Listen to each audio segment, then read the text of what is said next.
एक बार की बात है, एक खेत में 3 मेंढक रहते थे। वे सभी बहुत ही खुशहाल और उत्साही थे। एक दिन वे खेत में एक गहरे गड्ढे में गिर गए। गड्ढा इतना गहरा था कि वे बाहर निकलने की कोशिश करने लगे, लेकिन हर बार वे नीचे गिर जाते थे।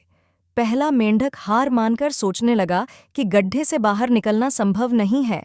उसने तय किया कि वह इसी गड्ढे में रहकर अपनी किस्मत को स्वीकार कर लेगा। दूसरे मेंढक ने भी हार मान ली और कहा, हम कभी बाहर नहीं निकल सकते। लेकिन तीसरा मेंढक ने हार मानने का नाम नहीं लिया। उसने लगातार कूदते हुए गड्ढे की दीवारों को और मजबूत किया और जितना संभव हो सके ऊंचा कूदने की कोशिश की। उसके पास एक सकारात्मक सोच थी और उसने हर बार अपने प्रयास को और बेहतर बनाने की कोशिश की। कई प्रयासों के बाद तीसरे मेंढक ने देखा कि वह गड्ढे के ऊपर पहुंच सकता है।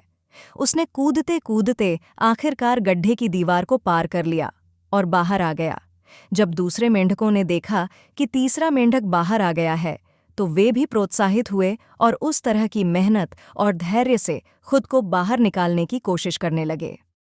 इस कहानी से हमें यह सीखने को मिलता है कि कठिन परिस्थितियों में भी अगर हम हार मानने की बजाय धैर्य और सकारात्मक सोच के साथ प्रयास करते रहें, तो हम अपनी समस्याओं को पार कर सकते हैं। आत्मविश्वास और निरंतर प्रयास ही हमें सफलताएं दिला सकते हैं।